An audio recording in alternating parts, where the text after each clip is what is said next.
guys, and welcome to the Dress Sphere Showcase on Let's Play Final Fantasy X-2. But first, during my New Game Plus, Lulu's hair kind of glitched out, and I just thought it was funny, so you get some of this too. Yeah, it was like that in the hut too. It's kind of funny. Anyway. So yes, this is the Dress Sphere Transformation Showcase. That's basically all that we have going on here. I'm gonna leave, the audio in from the game in case you're interested in the little audio cues they give. But for the most part, it's just going to be appreciating the girls, hence why I called it Ogling the Girls, because that's basically what we're here to do. The other thing that I wanted to kind of go over at some point, believe in the light, and I didn't really go into it in as much detail as I really wanted to during the ending, was just a big thank you to you guys.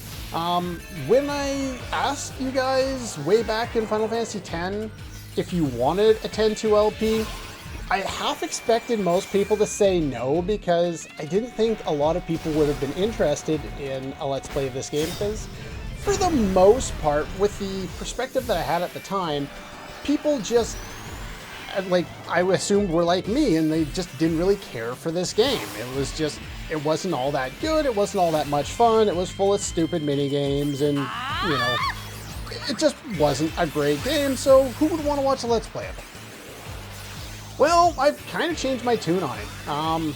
Not only have I watched a bunch of Final Fantasy X-2 videos, many of them from other Let's Plays, just, for additional information, trying to learn things, checking out different strategies, all that kind of stuff. A storm of magic rages within me. I basically learned to appreciate this game a lot more than I ever thought I would. And if you guys had not asked me to Let's Play this game, I probably never would have played it again. And for that, I want to thank you, because from making this LP and doing the test run... I'm gonna put you in a cast, and I don't mean the broken bone kind, get it? Oh boy. Other than, the mini games, which I still hate, I've found a lot more appreciation for this game than I've ever had in the past. In a combination of doing the test run, doing the Let's Play, talking with you guys in comments. Time to teach you a thing or two about black magic. Gotten a lot more appreciation for it. It's just, there's a lot more to it than there once was. Like Creature Creator is something I never knew about before, and other than the fact that it completely breaks the main game, but then again, so does using a normal attack, but never mind. But yeah, I think it's rather interesting that, and you can have a lot of fun with it. Now, admittedly, the end of Creature Creator, So why bother? the end of Creature Creator is not a lot of fun. Farming for Iron Dukes and trying to figure out how to get specific enemies to be able to take down Major Numerous, or to get certain fiends to be able to take down Trema. It's kind of a pain in the ass to get everyone set up so that they're in a really good shape. Now, I skipped over most of this in the videos that I did put out, and the reason for that is just because it was tedious.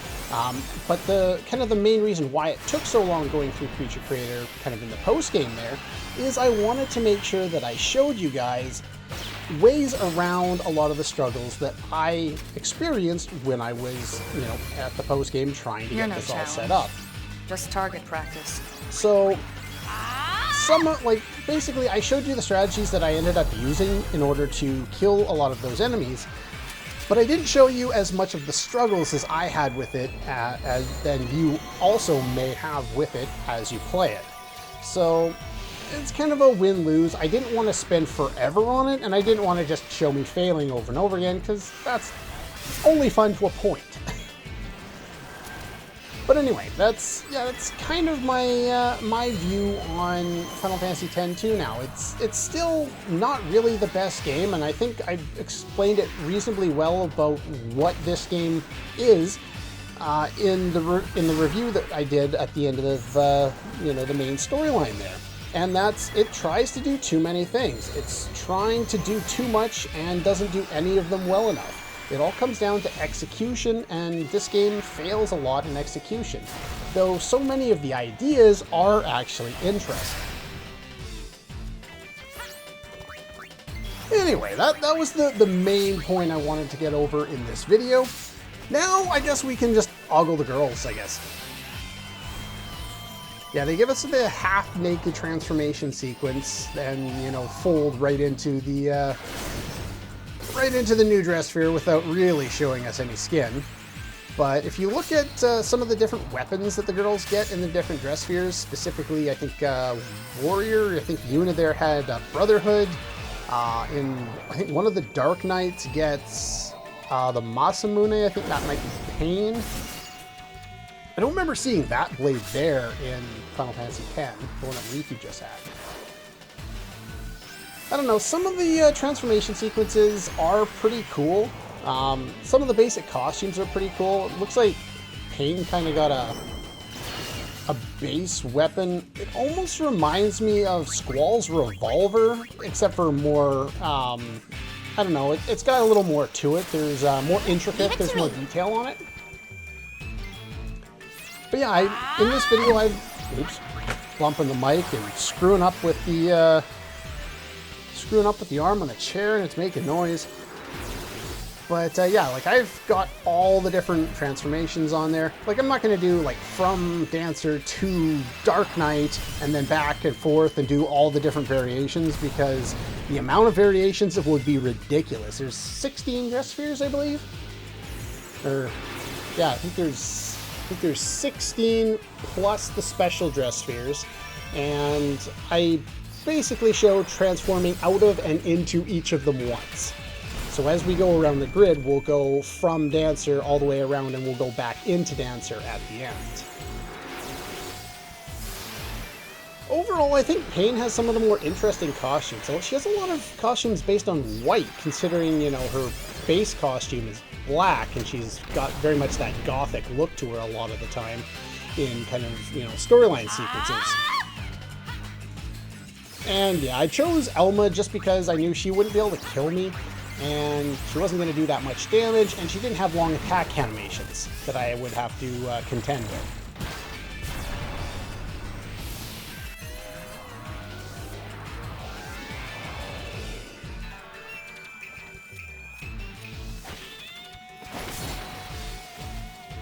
I'm playing for keeps. This is actually the first little bit of commentary I've done since the previous episode, which you would have gotten. Let's see, this I don't know when I'm putting this up. I have no idea at this point, actually.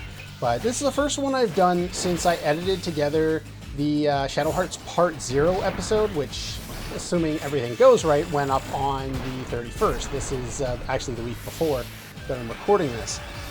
But yeah, I spent a lot of time on that video. I had so many ideas that I wanted to work with, and I got some of them across. I didn't get all of them across, but I had looked back to what I had heard from a lot of other kind of YouTubers who, you know, they talk about they have this one pet project they want to work on, and they just keep wanting to perfect it and perfect it and perfect it and perfect it, and they put all this time and all these hours into the video, and the payoff between, you know, getting it to 90% versus getting it to 100% usually isn't all that noticeable. In my case, you know, I think I spent like basically a Friday night working on it, you know, from like 5 till midnight.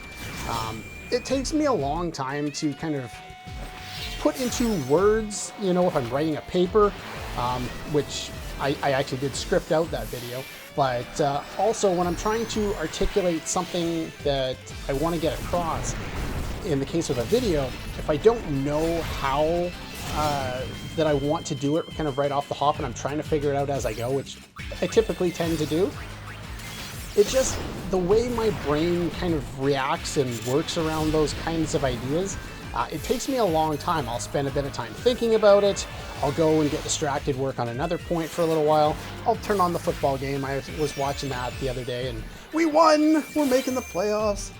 Can't believe it.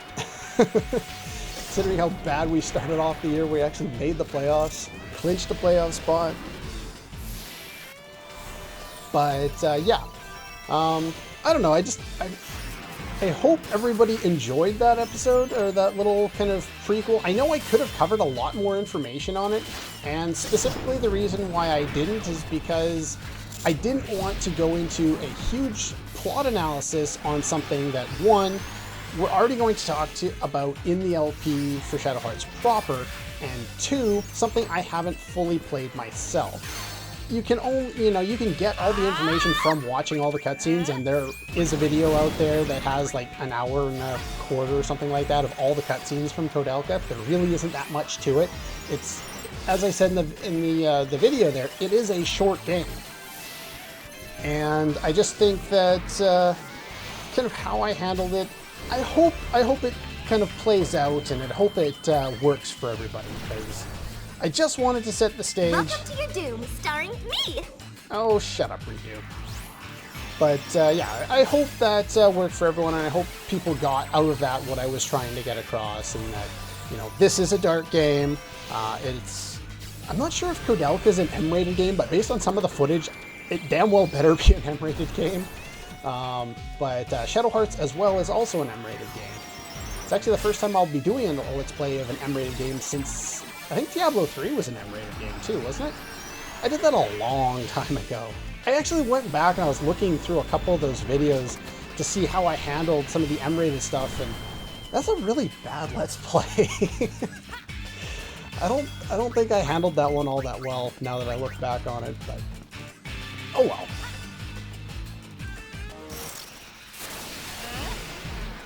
Alright, here's the next point that is just coming to mind now, and I'll say that it was part of the plan, because sure, why not?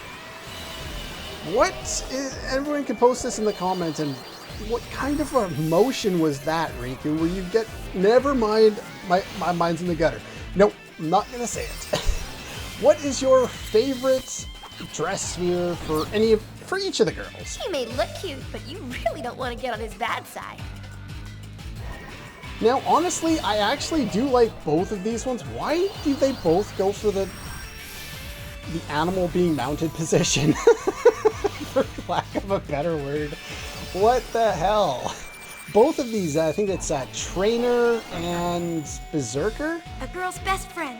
I actually like both those dress spheres. They look kind of cool. Now, I'll be honest, my favorite dress sphere for the girls, I believe, is actually coming up, unless I've completely skipped by it while I wasn't paying attention. I'm pretty sure it was in the third set here. We will see it before too long. I think it's, is it next? That look in your eyes.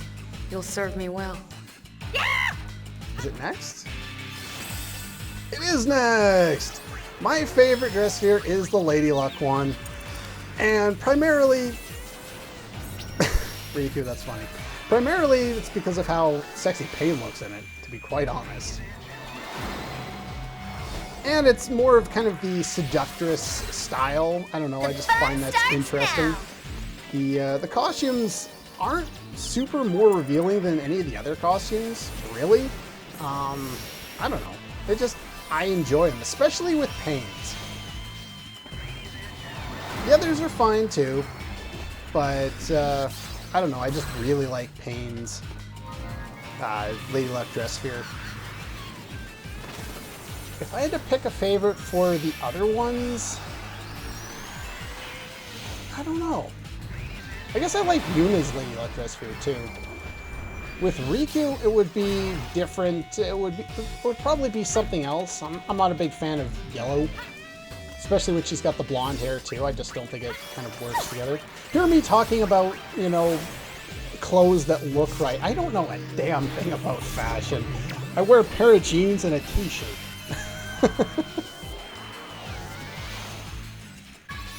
There's actually a good one right there. I do like the Festivalist dress spheres. They're pretty cool, actually.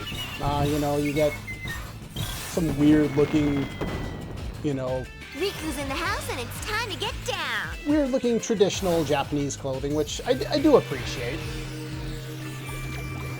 I'm not sure if that would be my favorite Riku dress sphere, but I do like Yuna's though.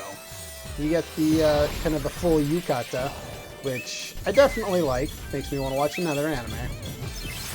I don't know what the hell she's holding though. She's almost Let's leave our worries behind and have us some fun. playing around with them like they're yo-yos. Are those like the Japanese style of yo-yo or something that I know nothing about? I don't know.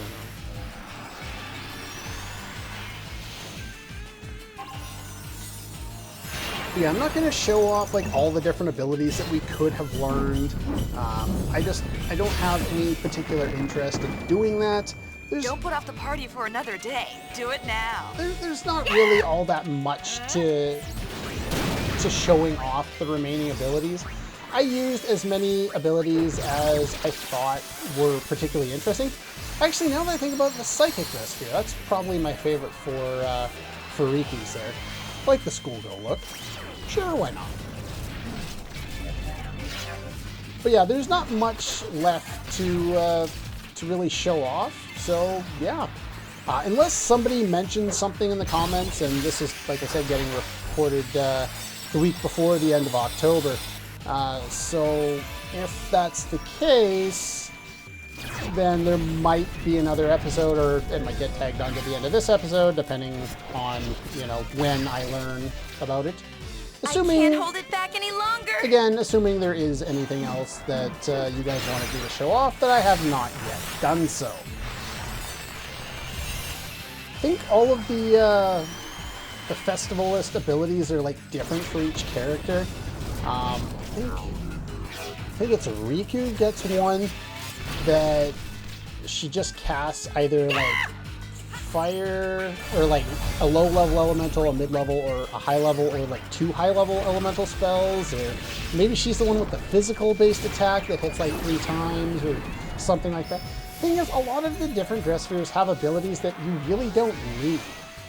They're abilities that aren't the most interesting, but they also, I don't know, they're kind of weird. A lot of the dress spheres have weird abilities Let me fight you! that wouldn't be useful if you wanted to like go for like pure damage, but could be useful in certain situations. One other thing I guess I'll mention, since it was brought up more than once in the comments, now that I think about it. Sorry about that, I got interrupted by little peoples. Sometimes you just have to. And by little peoples, I'm not trying to be rude or anything. I'm talking about my nephews. Yeah, so what was I talking about again? I was talking about, oh yeah, something else that came up. The catnip accessory that allows you to deal 9,999 damage. Someone was nice enough to bring this up, I think a couple of times, and I never showed it off. No holding back but I now. guess it's It's something all or that would be nothing. interesting to at least talk about in a video, since it was mentioned a few times in comments, but in a video, I haven't mentioned it got yet. this. Basically, the I idea wanna is fight you too. can actually bypass the Berserk status that's on there by selecting to do an ability such as, say, Fordice or Trigger Happy, and then falling into critical HP. As long as it's already charged up, you'll use the ability, and then, you know, you'll deal all that damage, and then you'll be put into Berserk after the fact. So you can use that to, say, you know, have one person set up with catnip to do lots of damage to, like, say, the angry boss there in the desert, or against someone like Trema or something like that. For the most part, like, I didn't know about this until I think after the fact, after I'd already recorded fighting both those enemies. But I don't know. I don't think it's something I would have used in the Let's Play as a strategy, just because both those bosses take forever, and I wouldn't have wanted to show like a secondary strategy for each of them. Here, if you notice down below there, if you hit the L button, then you can switch to the special dress sphere, and that's how you'll change into them. In order to activate that, you need to have already gone to all of the different sphere grid, or all of the different dress spheres on a specific sphere grid. So what I did is I used both the mascots, put them on the unerring path, go from one to the other to show the transformation. That way I don't have to show like turning into it and then turning out of it. So I basically showed it all in one thing. And then go into change dress sphere, press the R1 button this time, or L1, or whatever the opposite was of what you normally do. and then you can go straight into it, but you don't have to equip it or anything like that. It's not very intuitive, unfortunately. Here I just decided I was going to show off kind of all the different, or not all, but at least one ability per thing, unless in this case it died, just to give you an idea of some of the abilities you get on these things. Usually the special dress spheres can learn things like break damage limit, break HP limit, and ribbon if they don't already have it learned. So they get some interesting abilities, but if you'll notice, I have max stats. I'm at max level. And I have Iron Dukes, at least one equipped. I'm not sure if I had two or not. But I had at least one equipped. And look at the amount of HP I had with the special dress spheres. It's not very high. I just don't really find a good use for it. It's probably useful considering you can get all of them in Chapter 2. I think it's all. Yeah, Chapter 2, because you got to get the Syndicate outfits in Chapter 2. Yeah, if you get those, and I think that's where you get all of them. I think you can get one of them from the full throttle you can get in Chapter 1. But yeah, she gets a big thingamadoodle. Activate Super Duper Mega Ultra Assault Mode! And you can see they get different abilities like Repair, Smash attacks. Crush and Smash were the same thing, unfortunately. I should have tried the other one, but oh well. Death Missile! But yeah, so you can make use of catnip if you desire against a number of different enemies, you know, if you want to kind of abuse the system. It's something that can be very effective, especially if you're going at things low level. But of course you have to get to, you know, level 40 in the Infinito before you can even get catnip, unless you're playing a New Game Plus, in which case it doesn't matter because you are playing a New Game Plus and you have access to Iron Dukes already. So, you know, there. Anyway, this will be the last one from Final Fantasy X-2. Like I said, unless there's something particular to show off that I forgot to talk about. Like how you get the, you know, the circling swords a la Final Fantasy VII Advent Children, though I can't remember, was that one released by the time X-2 came out? I don't know. You have picked Anyway. your last fight.